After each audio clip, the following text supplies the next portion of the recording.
aunque sea cualquier vaso, una botella vacía, si quieres ponerla aquí para... Bien, Guido, estamos... Muy bien. Estamos, Guido, buenas tardes y buenas tardes también para las personas que están acompañándonos desde el otro lado de la pantalla y que en general, por suerte, tenemos una masiva, digamos, asistencia virtual. Este es el segundo módulo del curso de Historia organizado por el Centro Cultural de la República, el Cabildo, con apoyo de la Academia Paraguaya de la Historia. Este módulo es sobre momentos del pensamiento político en el Paraguay y va a estar desarrollado por el escritor, historiador, periodista y crítico literario Guido Rodríguez Alcalá, quien, como ya publicamos, tiene una formación realizada en Paraguay, Estados Unidos, en Alemania, un PhD en literatura, es miembro de la Academia Paraguaya de la Historia y de la Academia Paraguaya de la Lengua Española. Como ya también adelantábamos, momentos del pensamiento político en el Paraguay es el tema principal de este módulo. Buenas tardes, Guido Rodríguez, y buenas tardes para todas las personas que están acompañándonos. Buenas tardes, Luis, y a toda la gente que está conmigo. Agradezco la atención. Voy a acortar un poco. Al principio era eso, momentos culminantes. Yo pienso centrarme en los momentos que dieron nacimiento a la nación paraguaya, las ideas que estuvieron detrás del movimiento a la independencia. Vamos a ver hasta dónde llegamos, porque el tema da para mucho. Y bueno, por un lado están las ideas, por otro lado están las personas y por otro lado están las situaciones políticas. Las ideas influyen, pero su aplicación depende de las personas y las personas otra vez dependen del momento histórico.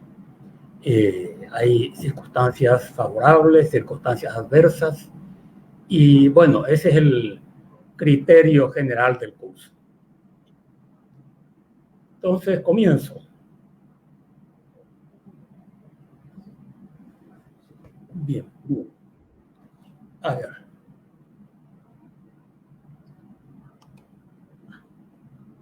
No sé cómo está el sonido. Correcto. Bueno, entonces aquí voy. El proceso de la independencia del Paraguay. Y digo proceso porque a menudo se plantea la pregunta de cuál es la fecha de la independencia del Paraguay.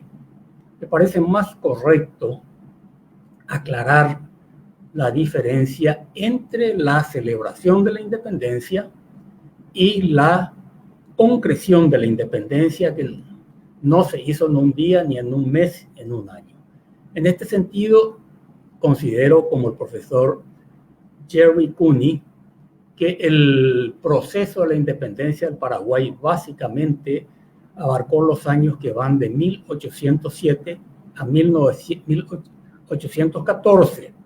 Precisamente Cooney, un norteamericano muy comprometido con el país, publicó este libro, El proceso de la independencia del Paraguay, que yo utilizo para hablar. Es un libro excelente que lo recomiendo. Entre paréntesis, Cooney fue profesor de otro historiador norteamericano conocido aquí, que fue Thomas Wigham. Thomas Wigham tiene un libro recomendable que se llama Lo que el río se llevó, y que en resumidas cuentas es un estudio de la yerba mate en el Paraguay, porque la yerba fue el principal producto de exportación y, bueno, la exportación, una de las bases de la economía paraguaya que siempre tiene importancia. Pero bueno, volviendo al libro de Jerry Cooney, 1807-1814, ¿por qué esa fecha? Porque en 1807 los paraguayos, los soldados paraguayos, incluyendo Fernando de la Mora, Antonio Tomás Yegros, Fulgencio Yegros, participaron en la lucha contra los ingleses que habían invadido el Río de la Plata. 1814, límite porque en ese año el doctor Francia es nombrado dictador. Obviamente los periodos históricos son convencionales, porque para estudiar la historia, para comprender la historia, hay que dividirla en periodos. De lo contrario no podemos. No hay que creer que fue el 1 de enero de 1807 a las 0 horas, ni el 31 de diciembre de 1814. No, así no son las realidades, no son así. Bueno, vamos a comenzar con 1806, porque esa es la fecha o el año de la primera invasión inglesa. En 1806, el gobernador Bernardo de Velasco, Bernardo de Velasco, el coronel, era gobernador del Paraguay, mientras que Rafael de Sobremonte era el virrey del Río de la Plata.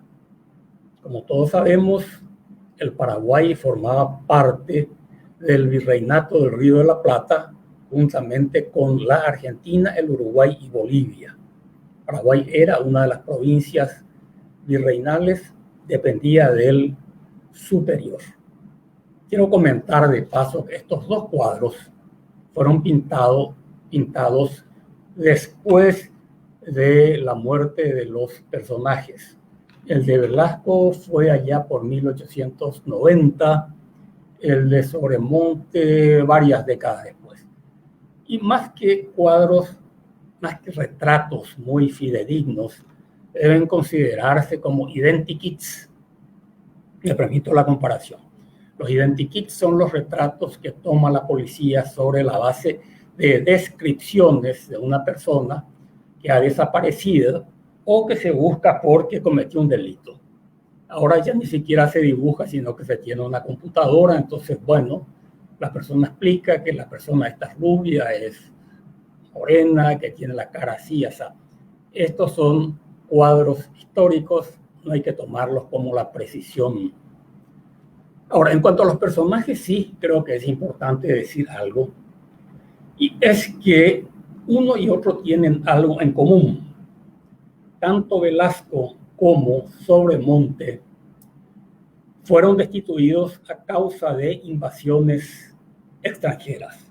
En el caso de Sobremonte fue por la invasión inglesa del Río de la Plata de junio de 1806, comenzada en esa época, de ese tiempo, y Velasco lo fue por la invasión porteña de 1810. A Sobremonte se lo acusó de cobardía, quizás sea injusta la acusación. Sea injusta la acusación porque él no podía defender Buenos Aires, la capital virreinal de los soldados del general Beresford.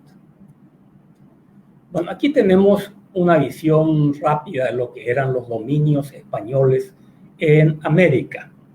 A ver si tengo un cursor aquí, si entiendo todo esto.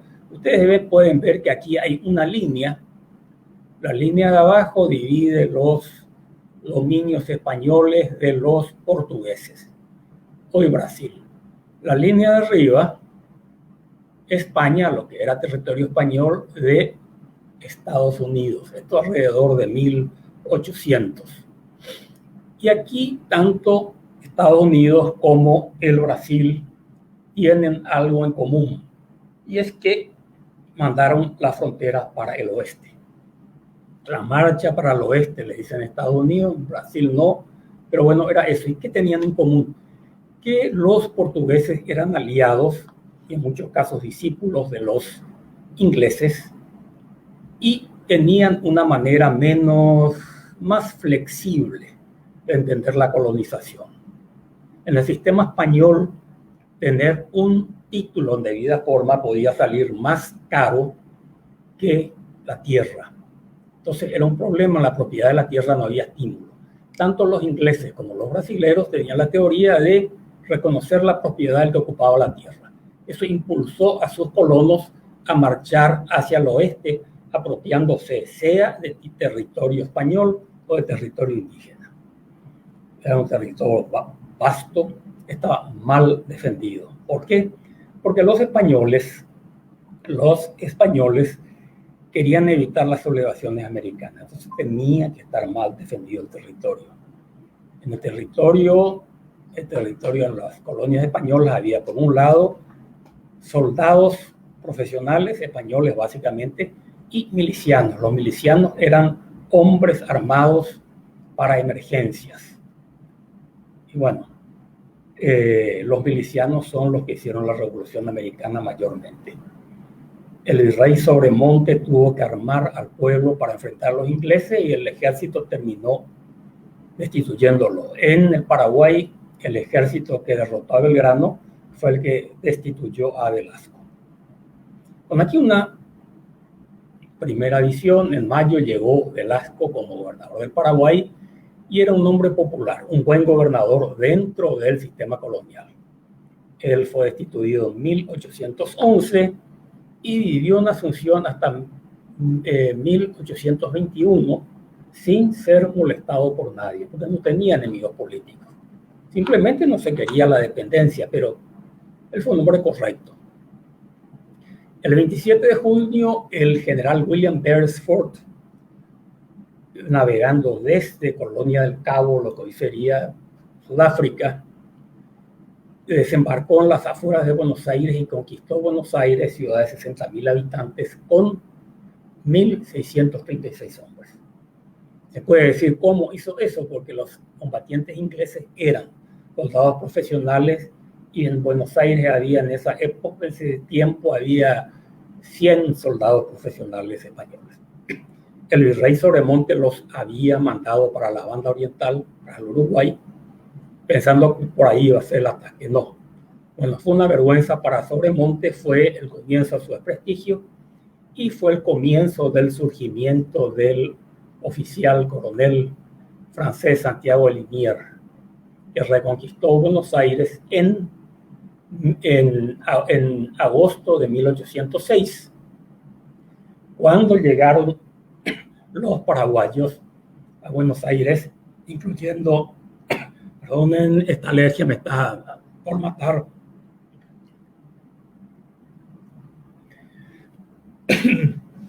Cuando llegaron los soldados paraguayos, ya se había reconquistado Buenos Aires y hubo grandes festejos por la reconquista, pero había un pequeño problema, y es que Inglaterra preparaba una expedición más grande todavía para reconquistar Buenos Aires. Bueno, Velasco había mandado unos 650 milicianos a Buenos Aires, debió mandar más, en total llegaron 1.000 hombres aproximadamente, incluyendo los hermanos Yegros, Antonio, Tomás y Fulgencio, Fernando Lamora, Cabañas y otros futuros próceres de la independencia paraguaya. En enero llegó la segunda expedición inglesa al Río de la Plata al mando del general John Whitelock. Esta era una expedición de 13.500 hombres, que era muchísimo para las defensas del Río de la Plata. En todo el virreinato del Río de la Plata, en todo, que tenía una extensión de 5 millones de kilómetros cuadrados aproximadamente, había tropa de línea, no llegaban a 3.000 soldados profesionales. El resto eran milicias que se organizaban como se podían, mal. Desembarcó el general Whitelock en el buceo cerca de Montevideo, derrotó a las fuerzas virreinales.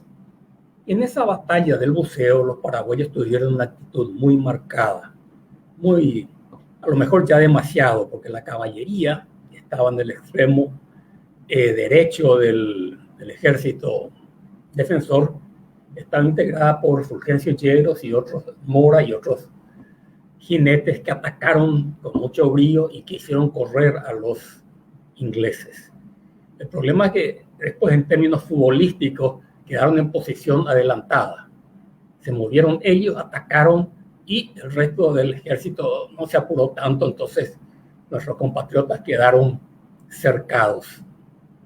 Y allí Fulgencio Yegros se hirió muy mal y su hermano Antonio Tomás mandó una carta a la familia.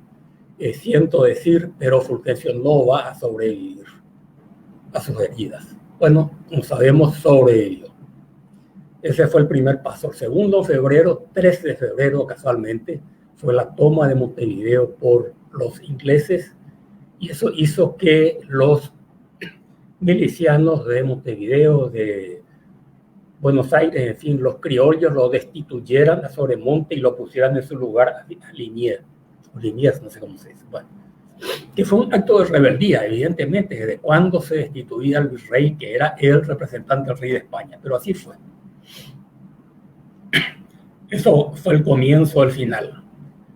Pero los ingleses, después de tomar Montevideo, desembarcaron al sur de Buenos Aires, avanzaron y quizás hubieran tenido éxito si atacaban directamente, pero se demoraron. Razón por la cual los patriotas pudieron, los locales, no sé si patriotas, pudieron rechazar a los ingleses el día 5 de julio. Ahí se destacaron, bueno, Fulgencio Yebro supongo que no todavía porque estaba muy herido, otros soldados paraguayos. El gobernador Velasco ya estaba en Buenos Aires, y bueno, y eso fue la apoteosis.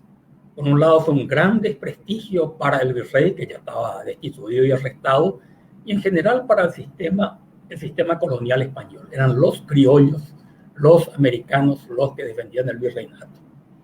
Y los españoles, y bueno, se consideraba que no habían hecho lo necesario. Como dijo alguien, la única autoridad en Buenos Aires es el pueblo armado, la milicia.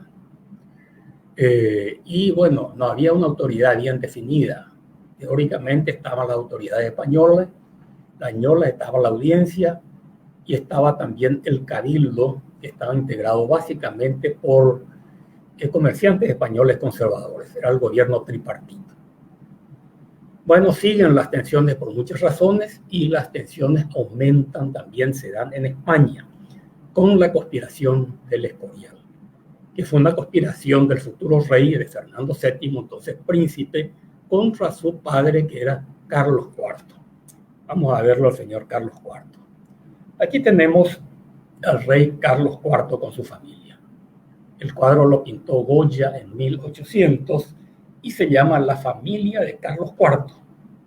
Este es el rey, Carlos IV. Esta es la reina María Luisa. Este es el príncipe heredero, Fernando. Estos son sus hermanos, Carlos y Francisco, perdón. En resumen, está la pareja real con sus 6 hijos, 3 varones, 3 mujeres. Fernando, Carlos y Francisco. Las mujeres, María Luisa, María Isabel y Carlota Joaquina. Aunque se discute que esa sea Carlota Joaquina. Bueno, vamos a suponer que fuera Carlota Joaquina. La menciono porque después quiso ser reina de Sudamérica. En 1811, una de las quejas de los patriotas de Caballero, Iturbe y los demás era que se quería entregar el Paraguay al Brasil, o sea, someterlo a la autoridad de Carlota Joaquina. ¿Y por qué? Porque toda esta familia, bueno, quitando los hermanos, no, pero el rey, la reina y sus hijos, estaban presos en Francia. Napoleón los llamó, les dijo, bueno, señores, vengan aquí invitados. Después la invitación se prolongó, quedaron presos y tratados como un hotel de 5 estrellas, pero presos.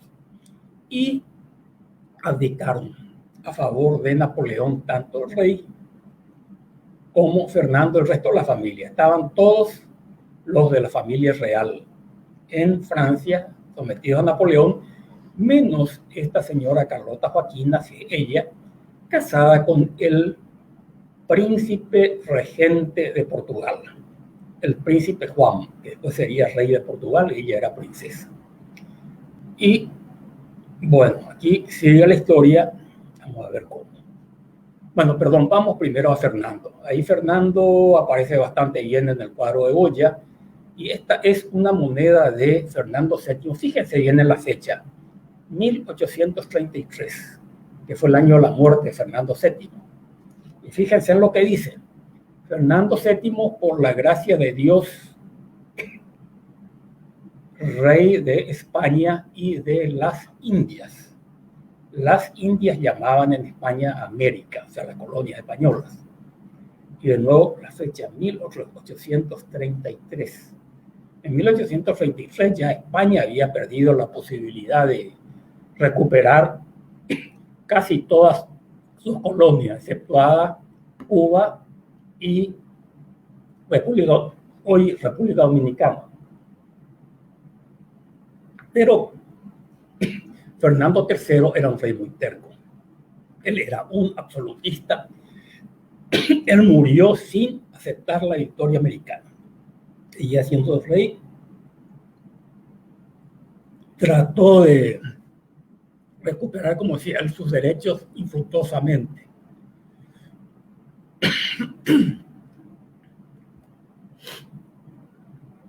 Bueno, retrocedemos a 1808. ¿Qué es lo que pasa aquí? Que la corte portuguesa llega a Río de Janeiro y hay un proyecto de invasión de las colonias americanas del Virreinato del Río de la Plata por parte del príncipe regente, que era don Juan, y del reinado de doña Carlota. ¿Por qué? Bueno, don Juan tenía razón para estar molesto con los españoles. Al fin y al cabo, si él se vino a Río de Janeiro, fue porque los franceses, las tropas de Napoleón, habían invadido Portugal pasando por España, porque España y Francia eran aliadas frente a la alianza de Inglaterra y de Portugal. Bueno, los españoles hicieron un favor a Napoleón, los portugueses estaban dispuestos a pasarle la factura. Llegaron en enero huyendo de la invasión napoleónica y bueno, estaban ahí, tenían suficientes soldados, iban a invadir el Río de la Plata y podían invadirlo, porque en aquella ocasión llegaron 15.000 soldados, no, 15.000 personas, los príncipes, los cortesanos, los soldados, etcétera, podían invadir el Virreinato. Don Juan como príncipe portugués y doña Carlota como heredera legítima de la monarquía española. Era cierto, la monarquía era las coronas, los países eran propiedad de los reyes. Un rey podía ceder su corona y así se hacían las alianzas. Ahora, en realidad eran dos proyectos. Doña Carlota quería gobernar por sí misma y don Juan por sí mismo, y esa pareja no se llevaba bien para nada. Tuvieron varias desavenencias. Bueno, si damos una anécdota, el día en que se conocieron, ella tenía, la nena Carlota tenía 9, 10 años, don Juancito, entonces tenía 15 más o menos, y ella lo hizo llorar a su futuro marido, porque lo mordió. Bueno, ese tipo de enfrentamiento se iría después, y como don Juan no podía con ella, entonces lo que hacía era matarla presa. Sí, la mataba a un palacio donde estaba muy bien tratada, hotel de lujo, todo lo que sea, pero presa. Y bueno, así que era un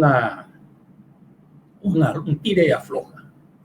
Pero después cambian las cosas en España en marzo de 1808 y en el motín de Aranjuez, que es una conspiración o recopilación del príncipe Fernando contra su padre.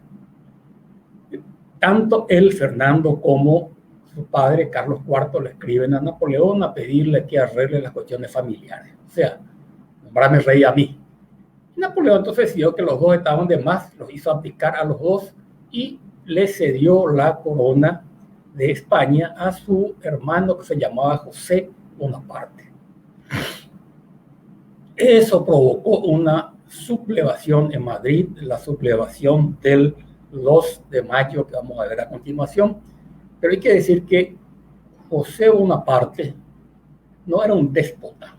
Existe la leyenda de que los franceses invadieron España, entonces el pueblo se sublevó. No es tan sencillo el asunto. De hecho, las tropas de Napoleón ya estaban en España.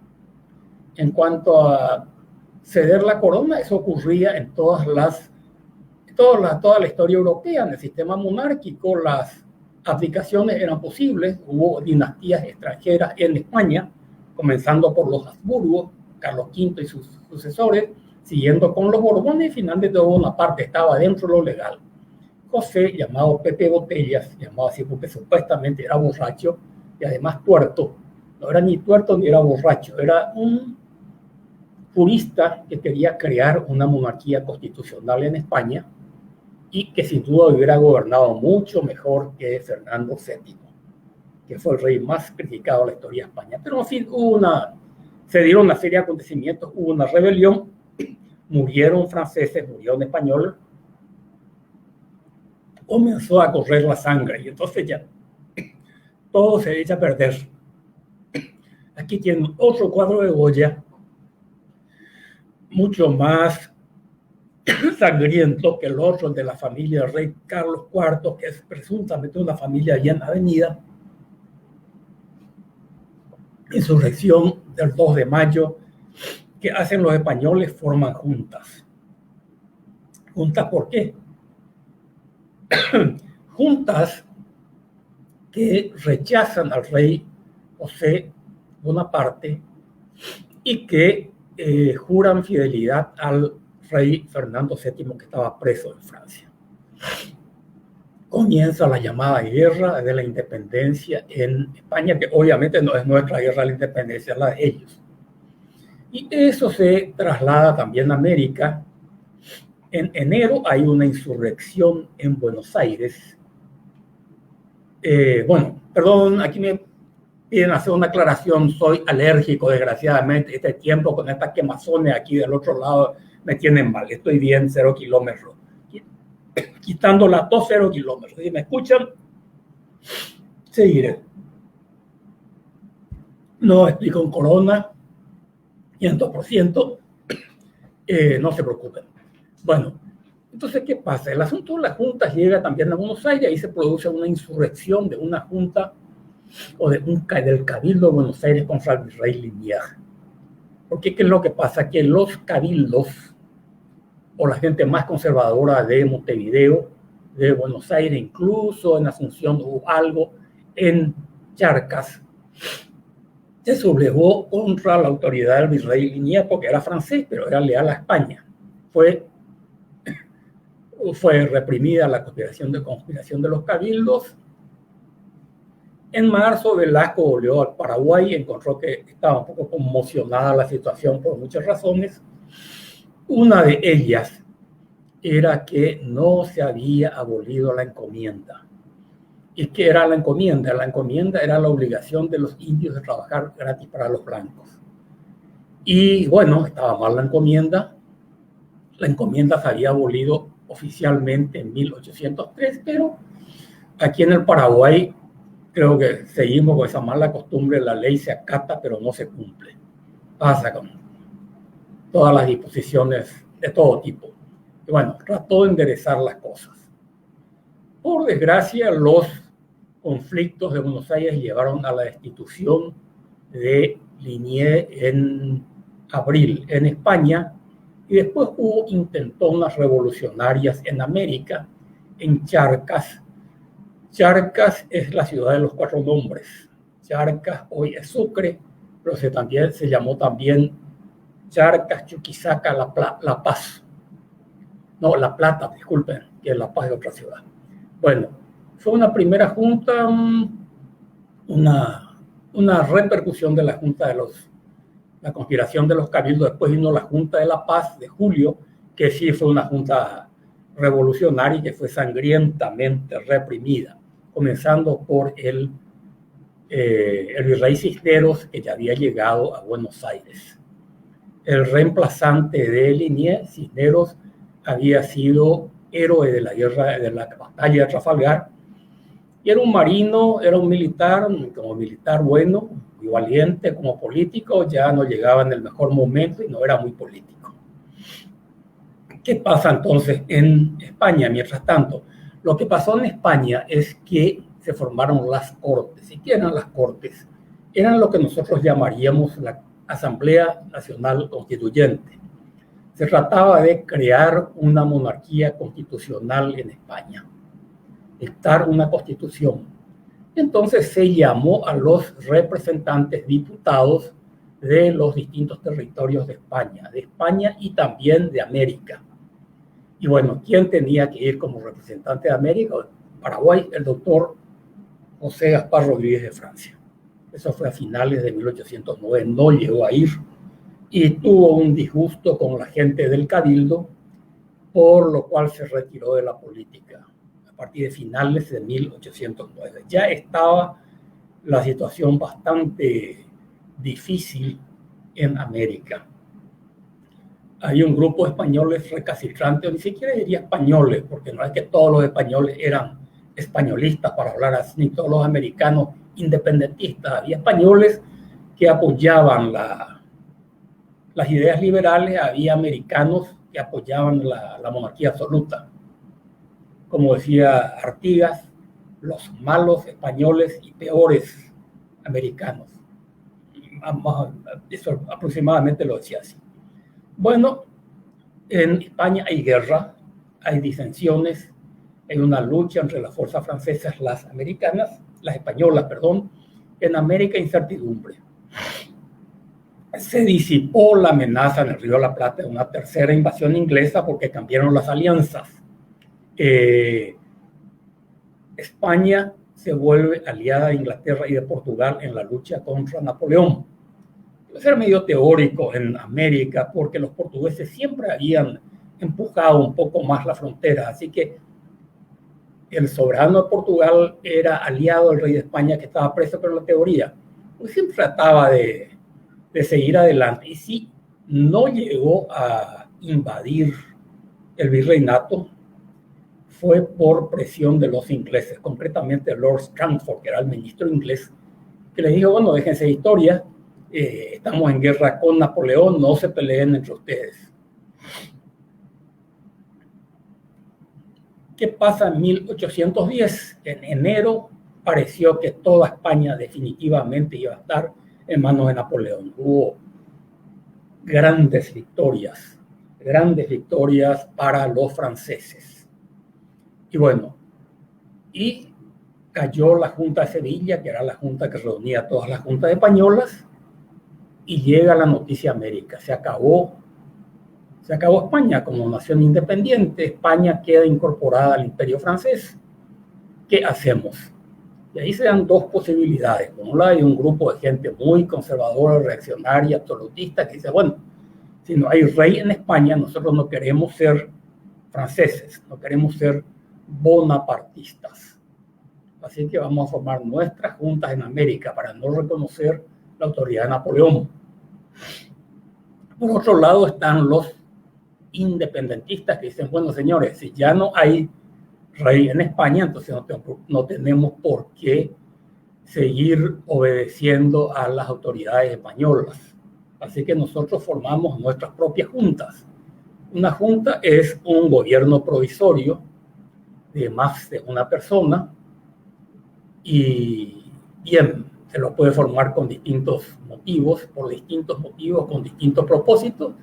En América hubo juntas revolucionarias, reaccionarias, como en España también. En España estaban los partidarios de la monarquía constitucional y estaban los partidarios del absolutismo. Eso se repite en España, con un poco de hipocresía de ambas partes. Porque, por otro lado, aquí hay una cosa interesante. Según el sistema legal español de la época, América era una propiedad del rey de España. No de los españoles, del rey. El rey era rey de los españoles, rey de los americanos. Eso quiere decir que si no había rey en España, los americanos no tenían por qué obedecer a los españoles, a los funcionarios españoles reales. Y ese es un argumento que usaron los americanos. Señores, aquí somos todos iguales. Es decir, nadie manda a nadie, todos obedecemos al rey. Sin rey, nosotros, bueno, les damos las gracias por los servicios recibidos, pero váyanse. Y en el fondo cada cual buscaba llevar adelante a cabo, digo, su proyecto político. La primera noticia de las catástrofes o la catástrofe de los ejércitos españoles en España llegaron en abril. Caracas estaba más cerca de España por el sistema de navegación. El Jueves Santo de 1810, que hacen en Caracas, forman una junta de gobierno. Todavía no estaba ahí Simón Bolívar, que después sería el principal dirigente de la emancipación venezolana, junto con, aquí lo tenemos a Simón Bolívar y aquí a Francisco de Miranda. Después volvemos sobre ello. Llega la noticia a Buenos Aires en mayo, en realidad llegó ya en abril, pero bueno, en mayo se forma la junta en Buenos Aires. En julio, junta en Bogotá. En septiembre, junta en Santiago de Chile, quiero decir, Quito, Nueva España. Aunque lo de Nueva España, como llamaba entonces a México, fue algo más que una junta. Esa fue una auténtica revolución social acaudillada por el padre Manuel Hidalgo. Y lamentablemente, si no triunfó esa revolución fue porque muchos mexicanos no estaban de acuerdo con lo que pasaba, con lo que hacía el padre Hidalgo, que era sublevar a los indígenas. Bueno, finalmente en octubre, diciembre hay conspiraciones en Asunción. Una se descubre en octubre, llega una carta de uno de los próceres de la independencia argentina, de José Castelli, recomendando decapitar al gobernador Velasco y a los principales españoles del gobierno. Velasco hace sus investigaciones, apresa a unos cuantos, pero en fin, maneja las cosas con bastante moderación. En diciembre, nueva conspiración. Ya en Concepción. Curiosamente, Concepción era un centro muy importante comercialmente, políticamente, porque estaba relacionado con el comercio de la hierba. Y entonces, bueno, había conexión con el resto del virreinato y ahí estaban varios comerciantes destacados y conspiradores destacados. Velasco nuevamente toma las medidas del caso, apresa a unos cuantos, pero siempre procediendo con moderación. Aplicando la ley española, él podía haber fusilado a unos cuantos. Bueno, no, prefirió actuar con moderación y posiblemente le fue mejor. Él se sostuvo hasta donde podía sostenerse un funcionario español, visto que el rey de España ya estaba preso, que el virrey de Buenos Aires, Cisneros, ya lo habían mandado de vuelta a Buenos Aires, a España, que a Buenos Aires, lo echaron de Buenos Aires, y que todo se tambaleaba. Incluso se dice que Velasco quiso ya reconocer a la Junta de Buenos Aires. ¿Qué es lo que pasó en Buenos Aires? En mayo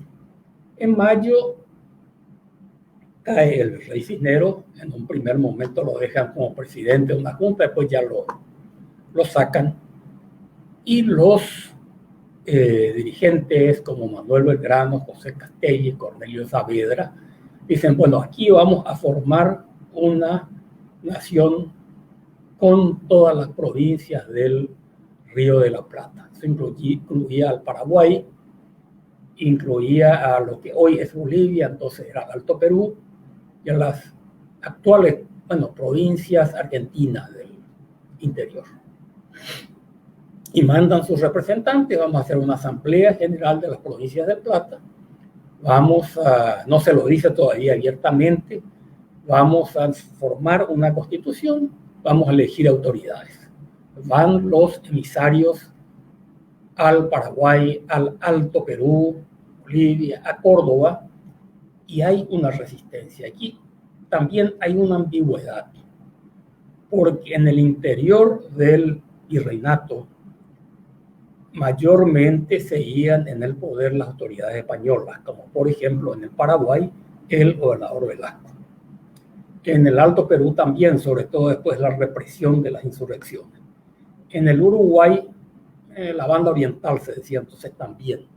Entonces, ¿qué hacen los gobernadores españoles? Dicen, no, señores, aquí nosotros no obedecemos las imposiciones de Buenos Aires.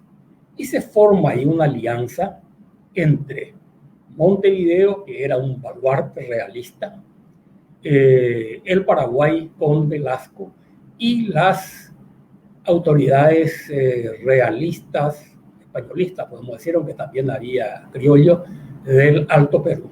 Eso frente a los revolucionarios de Buenos Aires. En realidad la situación era ambigua, porque había muchos paraguayos que no querían depender de los españoles, ni tampoco, no solamente paraguayos, también gente de la provincia, ni tampoco la Junta de Buenos Aires. Trataban de encontrar un justo medio, pero las cosas se prestaban más bien para los extremos, o con España o con Buenos Aires. Bueno, y en Buenos Aires lo que surge es una nación llamada Provincias Unidas del Río de la Plata. A veces hablamos de la Argentina con cierto anacronismo, porque la Argentina, bueno, la República Argentina surgió después. Lo que se creó en Buenos Aires, lo que surgió en Buenos Aires, poco después de la Revolución del 25 de mayo de 1810, fue la nación, llamémosla nación, país, llamado Provincias Unidas del Río de la Plata, que quería mantener la unidad del antiguo virreinato del Río de la Plata, pero con un signo republicano, independiente y republicano. Y en eso tenía sus partidarios. Por ejemplo, en el Uruguay estaba José de Artigas, que es una de las grandes figuras de independencia americana, y cuya llegada a Asunción se festeja ahora en septiembre. Artigas llegó desterrado a Asunción en septiembre de 1820. Ahora habrá festejos a nivel de Mercosur sobre eso. Las relaciones orientales, uruguayas y paraguayas en general fueron buenas en aquellos años. Se crean las Provincias Unidas del Río de la Plata. En el norte se crean las Provincias Unidas de Nueva Granada. El virreinato de Nueva Granada comprendía aproximadamente lo que hoy son Venezuela, Colombia y Ecuador. Y una de las figuras centrales es, naturalmente, Simón Bolívar, que participó en la independencia de 5 naciones americanas. Venezuela, Colombia, Ecuador, Perú y Bolivia. Entre paréntesis, Bolivia se llamó así en homenaje a Bolívar, pero Bolívar no quería la independencia de Bolivia. De España sí, pero no de América. Él pensaba que Bolivia iba a estar mejor si formaba una unidad o con el Perú o con el ex Río de la Plata, con la Argentina. No se llamaba todavía Argentina, pero bueno. Era el proyecto de integración. Las revoluciones de independencia americanas fueron internacionalistas. ¿Por qué? Porque el Imperio Español era internacionalista. O era la independencia o era la monarquía. La monarquía española contaba con el apoyo de otras monarquías europeas, así que era una guerra internacional. Pero, ya que está aquí la figura, me permito mencionar a Francisco de Miranda, un oficial del ejército español que se pasó a la causa de la independencia americana, que fue un hombre de una biografía realmente interesante. Él era un típico hombre ilustrado del siglo XVIII. Un gran viajero, un hombre muy ilustrado y que recorrió España, recorrió Europa, que España. Bueno, recorrió Europa desde Rusia. Él estuvo en la corte rusa, estuvo en la corte prusiana. Se comenta que el rey de Prusia le permitió revistar sus tropas. Luchó en la independencia, luchó en la Revolución Francesa. Fue nombrado mariscal de los ejércitos de Francia. Y en París está el Arco de Triunfo, como saben, y en el Arco de Triunfo, donde están los nombres de los patriotas, está el nombre de Francisco de Miranda. Desgraciadamente, por un malentendido, un distanciamiento entre Bolívar y Miranda. Los seres humanos son imperfectos. Bolívar creyó que Miranda era un traidor y no lo era. Traición hubo, pero no fue Miranda. Bueno, aquí podemos hacer otra breve revisión de lo que era el Imperio Español en América. Según me dijo el historiador Jerry Cooney, el Imperio Español tenía aproximadamente 17.500.000 kilómetros cuadrados, aproximadamente. La Federación Rusa tiene ahora 17 millones, mucho eso. Pero en cuanto a población tenía aproximadamente 18 millones de kilómetros. El Virreinato del Río de la Plata, había 5 naciones, era uno de los 4 virreinatos. El otro era el del Perú, donde estaban el Perú y Chile. El otro era el de Nueva Granada, Venezuela, Colombia, Ecuador. Y el otro era Nueva España, donde estaban México y los países que hoy integran la América Central, menos Panamá, que se independizó después. Y bueno, creo, no sé si ya llega el tiempo. Si tienen preguntas, podríamos comenzar con las preguntas en este momento. Bueno, ¿qué más podemos decir en esto? Finalmente, bueno, la independencia americana. ¿Qué se entiende por independencia americana? Como siempre, para estudiar la historia tenemos que dividirla en periodos. El periodo de la independencia americana, en términos generales, se considera que abarca desde 1810 hasta 1825. ¿Por qué 1810? Porque en 1810, cuando se piensa que España queda sometida a la autoridad de Napoleón, comienzan las juntas. Yo cité solamente unas cuantas, pero muchas. Fue el comienzo de la insurrección generalizada. Y 1825, ya para redondear la fecha, porque a partir de la batalla de Ayacucho, que fue en diciembre de 1824, España perdió la posibilidad de recuperar sus colonias sudamericanas. Fernando VII no quería renunciar al poder, pero bueno, ya era un hecho. Entre paréntesis, en la batalla de Ayacucho participó un paraguayo que era el coronel José Félix Bogado, un hombre auténticamente internacionalista, como eran los próceres de aquella época. Lo tuvimos a él. Otra figura importante, Juan Andrés Gelli, que participó en la independencia de la Argentina, en la del Paraguay, y luego se retiró del Paraguay y volvió para prestar servicio en el gobierno de Carlos Antonio López.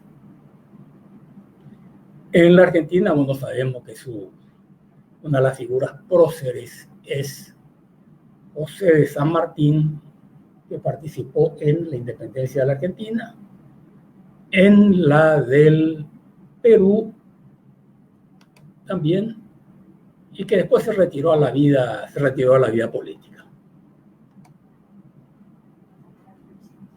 Bueno. Bien, Guido, muchas gracias. Realmente, por suerte, creo que recuperaste bien la voz en esos momentos. Tenemos un comentario de Daniel Velázquez, quien dice que quiere agregar que entre la primera y segunda invasión inglesas, los criollos crearon varios regimientos, cada uno con su uniforme y entrenamiento. Estaban entre otros quinteros y labradores, cazadores, migueletes, etc. Sí, por cierto, es muy cierto. Y también estaba en Buenos Aires el cuerpo de patricios, que eran básicamente los nacidos en Buenos Aires. Y los grupos no sé cómo decir, de las provincias, como por ejemplo los paraguayos que tenían su propio uniforme. Pero ese no era un ejército profesional, eran milicianos. Había algunos militares profesionales y los demás no, porque España no quería formar buenos soldados en su colonia. Ya, por otra parte, Alfredo Yegros pide si podrías repasar las figuras paraguayas destacadas en las luchas contra los ingleses. Bueno, hay que mencionarlo a Fulgencio Yegros, que ya él era muy joven, él nació en 1780, o sea que tenía, ¿cuánto? 26, 27 años, que tuvo una actuación destacada. Yo entiendo, es decir, más que entender, yo creo que es cierto que ahí en esas luchas contra los ingleses en la banda oriental en el Uruguay, él tomó ese contacto con José Artigas, que por entonces también era un oficial del ejército español, y que su amistad data de esa época. Que siguió después, hay una correspondencia entre Artigas y Yegros, de la cual yo he visto una carta, ni siquiera una carta, una referencia de Artigas sobre Yegros, y la verdad es que no sé más. Es decir, están ahí los eslabones perdidos. Como dicen los científicos, hay que reconstruir el animal con los... Hay muchos huesos que faltan. Antonio Tomás Yegros, que también participó con más suerte que su hermano Fulgencio. Estaba también Cabañas, Manuel Cabañas, que era mayor que ellos. También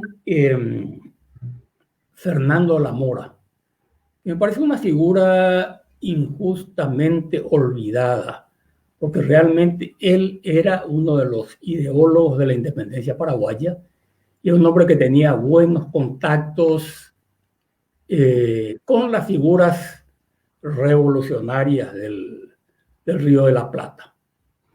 Hay una correspondencia, otra cosa que me dijeron, la doctora Susnik me dijo que hay una correspondencia entre Fernando Lamora y Artigas que yo no he visto. En todo caso, hay una correspondencia así entre Fernando Lamora como secretario de la Junta formada en 1811 y Artigas. Pero más no hay en todo caso. Otra cosa que me gustaría saber es qué influencia tuvieron las ideas, la masonería en la independencia del Río de la Plata. En la Argentina se sabe que sí. En el Paraguay tenemos algunas piezas, algunos pedacitos para saber que hubo, pero no tenemos certeza.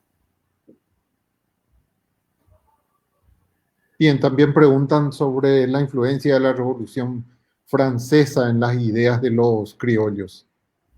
Bueno, sí, eran conocidos. Para dar un ejemplo, en 1812, la Junta de Gobierno presidida por Yegros decidió traer de Buenos Aires, porque estaba muy lejos, decidió importar libros de Juan Jacobo Rousseau y de John Locke para usarlos para la enseñanza en el Paraguay. Esto es 1812, ¿verdad? Después de la independencia, pero esas ideas ellos no las aprendieron allí. En el discurso del 17 de junio de 1811, el doctor Francia tiene un discurso que ha sido comentado por el profesor Adrián Mirala Burgos y el profesor Lorenzo Olivieres, donde se ve la afinidad con las ideas de Rousseau. También se notan influencias de Rousseau en el ideario de la Junta de Gobierno, de la Junta, mejor dicho, bando de enero de 1812, donde se habla de la educación. Sí, ese es un programa de gobierno, diría yo, muy actual. Seguimos hablando de la educación. Otro punto era crear unas fuerzas armadas auténticamente profesionales, una administración pública eficiente, colonizar el Chaco, mejorar las comunicaciones. Pero ya incluso antes, Rousseau había llegado al Río de la Plata. Y había un defensor de naturales, o sea, indígena, llamado Achar, que era partidario de Rousseau. Había otro prócer olvidado. Achar era español, españolista incluso, pero un hombre de ideas amplias. Juan Manuel Grance, defensor de los indígenas y rusoniano. Y estaba también una cosa curiosa. Ayer el gobernador Lázaro de Rivera, eso fue en 1800, 801, recibió en Buenos Aires del virrey el Emilio, el libro de Juan Jacobo Rousseau, diciendo que, bueno, que Emilio había que saber leer, que tenía ideas útiles para la educación, a pesar que Rousseau obviamente era el pensador de la independencia. Y Lázaro Rivera se puso furioso. En fin, tenemos desgraciadamente pedacitos de información, no tenemos una. Bueno, ¿dónde está la biblioteca del doctor Francia? ¿Dónde estaban las obras de Rousseau y de otros pensadores de la época? No sabemos. Ni la de Fray Fernando Caballero, su tío y tío de Fuencio Yegro, que fue profesor en la Universidad de Córdoba, tampoco sabemos. Ni la de Fernando de la Mora. No sé, hemos perdido mucho material, tenemos que reconstruir lo que nos queda.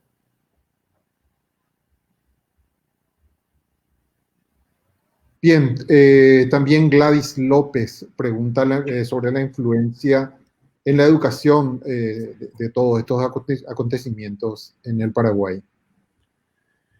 La educación no estaba muy avanzada. Paraguay era una colonia y, bueno, en una colonia no se quiere crear mucha conciencia cívica. Así que la educación dejaba mucho que desear. Ahora, más que el movimiento de una educación oficial en las instituciones de enseñanza, fue en todo caso, una autoformación de ciertas personas que leían los libros prohibidos o tolerados a medias, como los de Rousseau, los de Voltaire, los de Montesquieu. Y también una reacción porque había intereses particulares, no eran solamente culturales, políticos, también económicos en juego.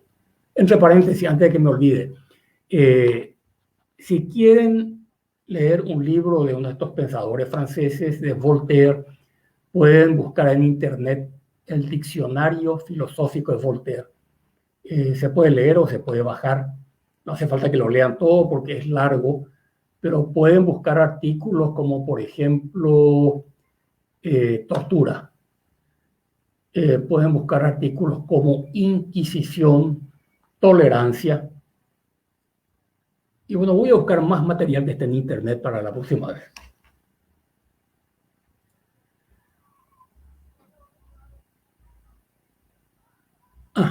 Sí, cómo no. Bueno, este es el libro, no sé si se ve en la pantalla. A ver, ¿se ve o no se ve? Jerry Cooney, El proceso de la independencia del Paraguay, se publicó en Asunciones.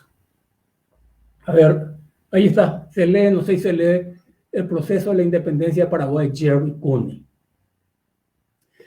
Y el otro libro es el libro de Thomas Wigham, que se llama Lo que el río se llevó, sobre el comercio de la hierba y la influencia del comercio de la yerba mate durante décadas en el Paraguay, hasta después de la independencia. Y finalmente, yo encontré este libro, disculpen, uno más, a ver se ve ahí, un libro de Leslie Bethel. Es Historia de América Latina, varios tomos. Y esto yo bajé, bueno, este tengo aquí en papel, pero esto también está en internet y se puede bajar en internet. Vale la pena, son 16 tomos. Este tomo 5 es sobre la independencia. Realmente un libro de consulta, no se trata de leerlo de primero hasta el... Pero hay que tener para consultar. Hay muchas cosas que puedo decir porque están aquí y muy bien. Sí, vamos a decirle a la gente que al finalizar, entre los comentarios vamos a poner más datos y vamos a escribir ahí datos sobre estos libros, ya que están así interesados en eso. Sixto Achucarro pregunta sobre los estamentos sociales a los que pertenecían los próceres y si la Revolución de Mayo fue una revolución de gobierno y cuánta participación social tuvo la iniciativa de independencia o si fue solo un movimiento impulsado por una élite? Diría en cierto sentido, pero solo en cierto sentido fue impulsado por una élite. Fulgencio Yegros, Pedro Juan Caballero, Fernando de la Mora, los Iturbe, los Caballeros eran gente de un cierto, de una posición económica acomodada. Ahora, yo no estoy de acuerdo con la teoría de un historiador mexicano, Mateo Alemán, que dijo que la independencia la hicieron los criollos, la gente de la élite, porque estaba descontenta. No estoy de acuerdo porque esos criollos eran privilegiados dentro del sistema y podían haber conservado sus privilegios y sin embargo renunciaron a todo lo que tenían para cambiar las cosas. Pero no fue solamente, sí, en general era gente de ciertos recursos, pero José Félix Bogado, sin embargo, era un hombre humilde. Él era botero del río Paraná y en la batalla de San Lorenzo él ayudó a las fuerzas de San Martín a descubrir a las embarcaciones realistas, digamos. O sea, fue la dirigente, en principio la tomó la iniciativa el ejército y gente de cierta posición económica, pero hubo también participación popular porque el sistema colonial afectaba y irritaba a todos. También el trabajador de la hierba sufría a causa del sistema colonial. Se buscaba un sistema más equitativo. Alfredo Yegros pregunta si Belgrano fue comisionado al Paraguay directamente por la nueva Junta de Buenos Aires y si se conoce las instrucciones que traía. Sí, la instrucción fundamental de Belgrano era la de destituir al gobernador Velasco. Básicamente, Belgrano estaba mal informado. Él pensó que si llegaba al Paraguay, tenía un ejército de 1.200 hombres, si llegaba al Paraguay, la presencia de su ejército en el Paraguay iba a provocar una sublevación de los paraguayos contra España. Y en eso se equivocó, porque al ver llegar al ejército porteño, los paraguayos apoyaron al gobernador Velasco en contra de Belgrano. Pero la verdad es que tampoco apoyaron al gobernador ni al sistema español. Ellos no querían cambiar de gobierno, buscaban algo más, sí, algo más definitivo. Por eso es que después de la batalla de Tacuarí hubo un acuerdo entre los paraguayos y Belgrano, que vamos a ver después. El acuerdo fue, señores, si ustedes no se meten con nosotros no vamos a meternos con ustedes, vamos a hacer una independencia en conjunto, simplificando un poco.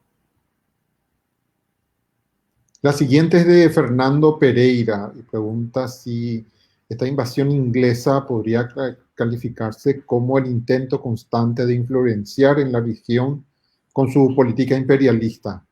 ¿Cómo se cree que ocurrió como causales de la Guerra Grande? Yo creo que la Guerra Grande ocurrió mucho después. No se le pueden buscar sus raíces en las invasiones inglesas de 1806 y 1807. En ese entonces, bueno, para comenzar, España era una potencia imperial, la mayor potencia imperial entonces, y la guerra entre Inglaterra y entre Inglaterra y España era la guerra entre dos imperios. El imperialismo había de ambos lados. Los ingleses estaban ya en la India y lo que hicieron en la India deja mucho que desear. Y además otra cosa, los reyes cambiaban de alianza. No hubo muy poca intervención, prácticamente ninguna, casi ninguna diría yo. En general los norteamericanos no entendían muy bien qué hacían los sudamericanos, los hispanoamericanos. Incluso diría yo que los veían con malos ojos. Bien, aquí pongo la siguiente de Mariela Fleitas, sobre las ideas políticas y económicas difundidas por los ingleses en el semanario La Estrella del Sur. ¿A qué específicamente se referían cuando que influenciaron en la manera de pensar de los paraguayos integrantes de las fuerzas militares que habían ido a Montevideo? Bueno, es una cosa muy interesante, porque en La Estrella del Sur, que fue un periódico editado en Montevideo, ocupada por los ingleses predicaban la libertad de comercio y la libertad en general. Pero eso lo hacían más bien para serrucharle la silla a España, porque ellos en sus colonias no eran liberales ni partidarios del libre comercio. También es cierto que España tenía un monopolio comercial en América y que estaba muy atrasada industrialmente. En cambio, Inglaterra estaba mucho más adelantada y podía ofrecer mercaderías de mejor calidad, mejor precio. Un feroz contrabando en todo el virreinato, Juan, con la presencia de los ingleses en el Río de la Plata. Y tuvo influencia no solamente en los paraguayos en general, decir, pero ¿por qué vamos a estar sometidos a este monopolio de comprar caro lo que no vale en vez de comerciar libremente? Pero en ese momento ningún país europeo era librecambista. Inglaterra, cuando tuvo ventaja industrial, sí, quiso exigir el libre comercio a los demás países. Pero era ese dicho, haz lo que yo digo, pero no hago.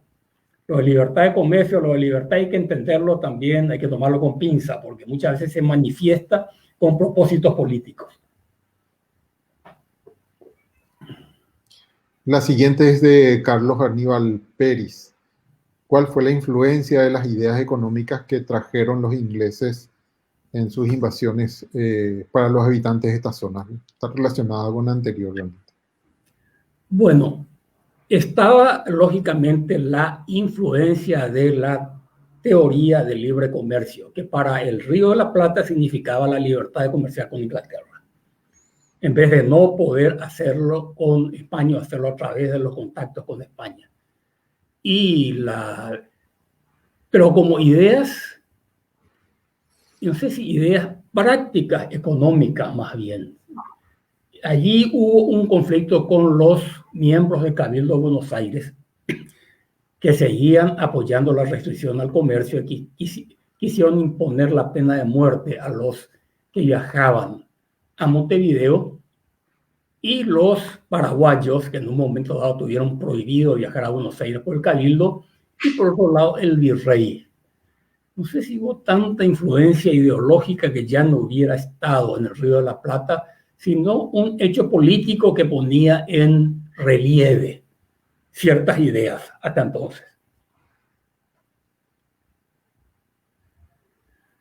Omar Gali dice qué ventajas cree que encontraban los próceres en mantenerse independientes como paraguayos ante las pretensiones de Buenos Aires de hacerlo parte, siendo este último mucho más grande y rico. ¿Se debe exclusivamente al patriotismo y al tema de cambiar cadenas? Pero yo diría que hay un auténtico sentimiento patriótico en el Paraguay. Eso ya había comenzado en tiempos de la colonia, porque Buenos Aires era la capital virreinal y había un, ¿cómo decir?, subcolonialismo. Buenos Aires tenía que enviar plata a España. El dinero que venía de Potosí, del Alto Perú, de Bolivia, hoy diríamos, tenía que mandárselo a España sin poder tocarlo. A su vez, Buenos Aires exigía impuestos excesivos al Paraguay. Y otra vez había problemas entre los asuncenos y la gente del interior. O sea, había esa rivalidad entre la provincia de Paraguay y la ciudad virreinal, que después se heredó cuando Buenos Aires formó su junta independiente, porque seguía la vieja desconfianza. Y en fin, eso se ve en un libro de Fulgencio R. Moreno que se llama Causas de la Independencia de Paraguay.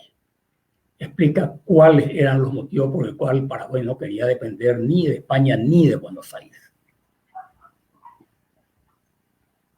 El siguiente es un comentario de vuelta de Daniel Velázquez. En el Código de Indias, los criollos tenían menores derechos que el resto. Para mejorar sus derechos tenían que fundar una nueva ciudad. En esta sus derechos eran más cercanos a los derechos de los españoles. Sí, correcto, plenamente de acuerdo. Los españoles, como se decía entonces, se decía que los españoles americanos, los criollos, estaban en una situación de inferioridad frente a los españoles europeos. Y esto ni siquiera terminó con las Cortes de Cádiz, que supuestamente proclamó la igualdad, porque los españoles no querían renunciar al monopolio comercial. Cuando entra el dinero a jugar es donde se ve quién es igual y quién no es igual. En teoría no hay problema en proclamar derecho. Ahora cuando hay que pagar ya cambia la cosa. Creo que tenemos así como últimos, más bien comentarios que estamos poniendo ahí, que son más bien comentarios o acotaciones al margen. Aunque aquí tengo una de Alfredo, aquí de Alfredo Yegros. ¿Podría citar algunas, las otras intervenciones que tenía Inglaterra en aquel momento en otras partes del mundo? Bueno, para comenzar estaba la Marina inglesa que controlaba los mares y que atacaba a las embarcaciones españolas o francesas. En 1805 la flota franco-hispana fue destruida y Inglaterra quedó como reina de los mares. Un poco antes de las invasiones, la invasión del Río de la Plata, Inglaterra atacó Ciudad del Cabo, lo que hoy sería Sudáfrica aproximadamente, donde estaban los holandeses, porque Holanda era partidaria de Napoleón. Además, en la guerra contra Napoleón, los ingleses tenían tropas en Portugal. Básicamente el escenario era europeo. Bien, creo que esas sugerencias bibliográficas son bien recibidas por la participación realmente. No tengo una nueva pregunta, Guido. Creo que si querés tener unos minutos para hacer un cierre de hoy. Y Bueno, hablando de libros, a ver un poco, a veces uno se olvida, hay tantos. Está el libro de Fulgencio R. Moreno, Causas de la Independencia de Paraguay, que editó Cabildo justamente por el Bicentenario. Cabildo editó una colección de 9 libros. Está el libro de Jerry Cooney, que es un extracto de su libro más largo, sobre la independencia de Paraguay. Está un libro de Thomas Wigan, también un libro corto, son todos libros cortos, donde habla del tema que también desarrolla su libro más largo, Historia. El libro de la doctora Susnik, de Branislava Susnik, antropóloga, historiadora, y bueno, creo que son recomendables para comprender la situación política, social, económica de la época. Y para cerrar me gustaría decir que, bueno, hablar de todas las ideas, hablar de las ideas en abstracto, no sé, trato de hablar de las ideas de las personas que las aplicaron o no y de la situación del panorama internacional. Es lo que he tratado de hacer aquí, vamos a ver hasta dónde llegamos, porque hay mucha tela que cortar. Asimismo, y en comentarios sí también al margen, es que durante las celebraciones del Bicentenario se reeditaron muchos libros justamente de historia, y una colección de ellas estuvo a cargo de Guido Rodríguez Alcalá, y que realmente es así una colección por demás interesante, y de los cuales varios de esos volúmenes estabas ahí mencionando. Sí. Muchísimas gracias, Guido. Perdón, creo que te corté. No, no estoy cortado yo. Sí. Creo que escucha, veo cómo no manejo bien este asunto de internet. Yo ya iré aprendiendo con el transcurso del curso. Ya, fantástico. Bien, muchísimas gracias, Guido Rodríguez Alcalá, maestro del arte del cabildo, también una acotación al margen. Y muchas gracias a todas las... mira, o sea, la directora Margarita Morselli está comentando justamente que vamos a hacer algunas, mostrar esos libros y tal vez tenemos que revisar. La verdad que la mayoría de ellos están así agotados, porque como les dije, fueron Luis, no, perdón. 2011, pero creo que podemos buscar en nuestro archivo y ver de repente algunos para hacer unos sorteos aquí con la participación. Eso es así como una idea, una sugerencia más bien. Pero ya veremos a ver cómo estamos de stock con relación a esos libros. Luis, Sí. una aclaración. No sé, creo que quedan todavía aquí en el Cabildo para su donación, porque el Cabildo no vende libros, pero también están en las librerías y aquí hace propaganda, salen 20.000 cada uno, o sea que se puede comprar. Es un precio asequible para... Absolutamente. Que justamente es asequible porque es así como un convenio que se hizo con algunas editoras para poder llegar a mayor cantidad de personas justamente. Sí, exactamente. Bien, creo que podemos llegar aquí a un final recordándole a la gente que este módulo se desarrolla durante todo el mes de agosto en el mismo horario de los miércoles de 15:30 a 17 horas.